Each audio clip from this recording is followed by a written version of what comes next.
Hi everyone! Welcome to the Empath Tart. Guys, another love reading. Timeless and general. Take what resonates lang po. Maybe some part of the reading makaresonate kayo.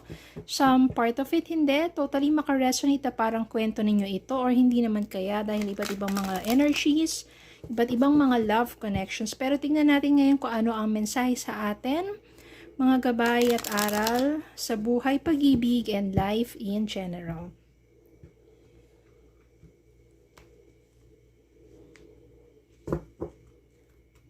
Spirit guys, send me messages. Anong love connections ito? Lessons in life and guidance na nais yung ipabati sa amin. Mga aral at gabay sa buhay, pag-ibig, and life in general.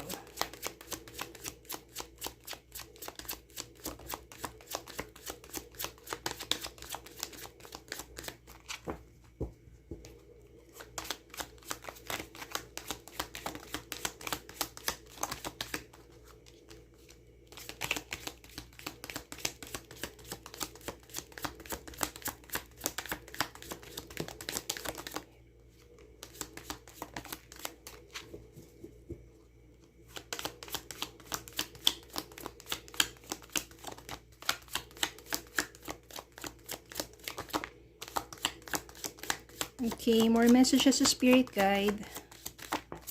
Okay, think okay na tong mga to. We have here.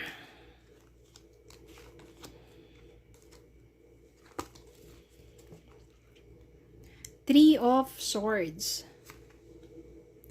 Knight of Swords. Six of Cups. Two of Cups. The Moon, Four of Wands, Seven of Cups, King of Pentacles, King of Cups, and King of Swords. Dito ko na lang ilalagay itong tatlong king na to.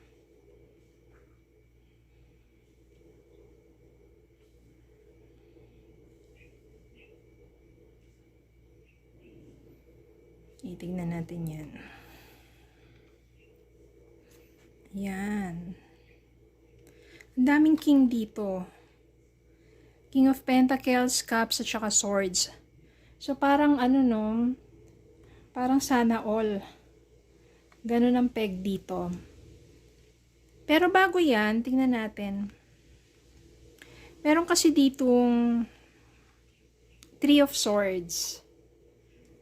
Yan. Ibig sabihin, masyado ka nasaktan sa past relationship mo. Especially itong pinakahuli. O, napaka heartbroken mo. Maaring ito yung pinagdaanan mo, pinagdadaanan mo ngayon, or kundi naman, kung mapapagdaanan mo ito. O, sobrang sakit ang nangyari sa'yo, betrayal, loneliness, yan. Dahil heartbroken ka. And pero hindi naman magtatagal. Ibig sabihin yan, ang maganda dito, malakas ang energy mo at makaka-recover ka agad sa pagiging heartbroken. Yun nandito yung sa the moon dito, ibig sabihin yan, you have many dreams at fears in life, pero mas mangingibabaw dito yung mga dreams mo. And magkakaroon ng clarity. No, ibig sabihin, mas mabibilis yung paghilom ng sakit na naranasan mo kasi mas more of clearing your minds from negativity dahil mahal mo ang sarili mo. When you love yourself, no, mas madali yan, lalo na strong ang faith mo, mas bibilis ang paghilom ng puso mo. Makaka-recover ka agad at magfo-focus ka sa sarili mo. Sa pag-focus mo sa sarili mo, no, marirealize mo that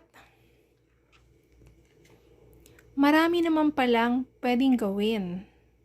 Marami naman palang options in life. Hindi mo kailangan magpaka-lugmok dun sa heartbreak mo.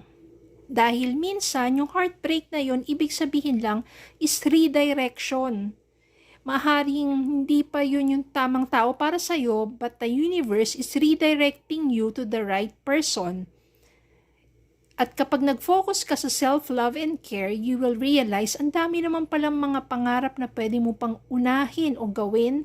At the same time, ang dami na rin palang options pagdating sa love. At ito na mangyayari dyan kasi nag-focus ka sa sarili mo, self-love and care, hindi ka nagpabaya.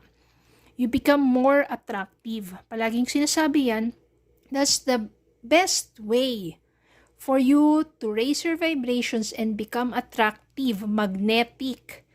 When you have self-love and care, hindi mo hahayaan nakalugmok ka yung energy mo, ang baba-baba, ang lungkot parate, nakasimangot, di ba? Yung kailangan mataas yung vibrations mo, clear your mind from negativity and your heart.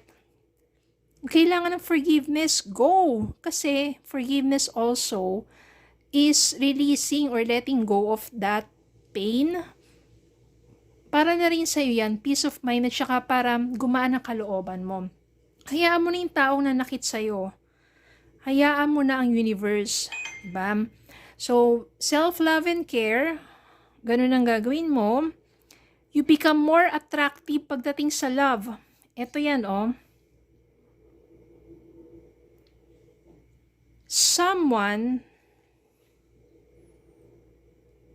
Someone from your childhood. Babalik, muli kayong magtatagpo. Kababata mo ito or mas bata sa'yo na kaibigan mo. Meron naman, bago, new love, na very attracted sa'yo at mag-o-offer siya ng isang relationship, romantic relationship. So, ito yan, no? Gawin natin ganito. Okay. Ito yung the moon, ito yung Knight of Swords, Seven of Cups. Tapos, ito. Yan. Tapos, dito natin ilalagay yung mga king. Ito yung una, heartbroken. Maraming mga pangarap, naka-recover agad kasi clear your mind, your energy, na-realize mo maraming dreams. At dahil naging magnetic ka, someone from your past is returning. Maybe ito kababata mo, kakilala mo na to, kaklase mo before or mas bata sa'yo na naging kaibigan mo. Someone new is coming into your life. Ito bagong kakilala mo lang. Sobrang attracted sa'yo yan. And someone from your past is returning also. Maaring ito, si ex mo, na nagbabalik at sobrang naghahangad ng panibagong simula. Reunion. Reconciliation. Now, kung sino man sa kanila to, it's either King of Swords. Feeling ko ito yung person mo na nagbabalik. Kasi dito sa King of Swords, ibig sabihin, maaring na-realize na niya yung truth about you or nagkaroon na rin siya ng mental clarity about you and your relationship. So, ilagay natin siya dito sa Four of Wands. Si King of Cups, I may say, na siya yung bagong person na parating sa buhay mo, yung makikilala mo. At siya yung very attracted sa'yo at mag-o-offer sa'yo ng isang romantic relationship. At si King of Pentacles naman, maaring siya yung kababata mo. Na ngayon matayog na ang kanyang kabuhayan, maganda na ang kanyang, sabihin natin, financial, no? May kaya na to dahil nagpursigit, nagsumikap ng husto sa kanyang profesyon, kanyang negosyo, kung ano pa man, maganda na ang kanyang katayuan sa buhay.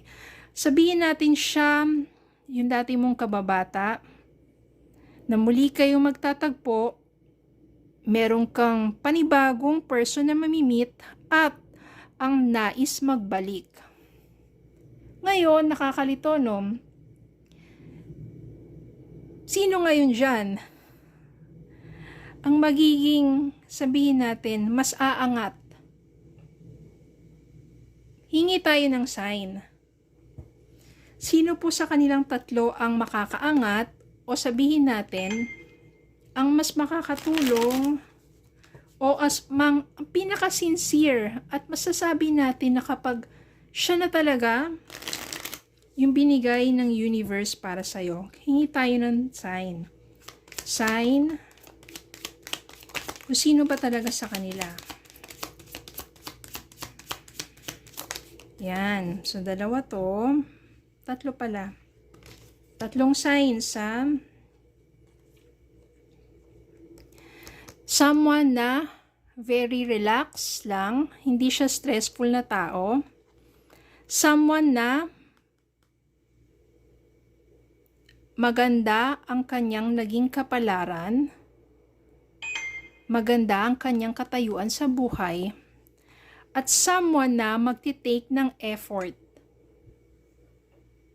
para suyuin ka at para magwagi na makuha ang iyong yes.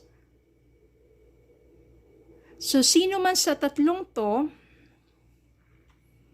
na makikita mong very relaxed, na ibig sabihin na hindi siya ganun mayabang, simple lang, pero matalino mag-isip.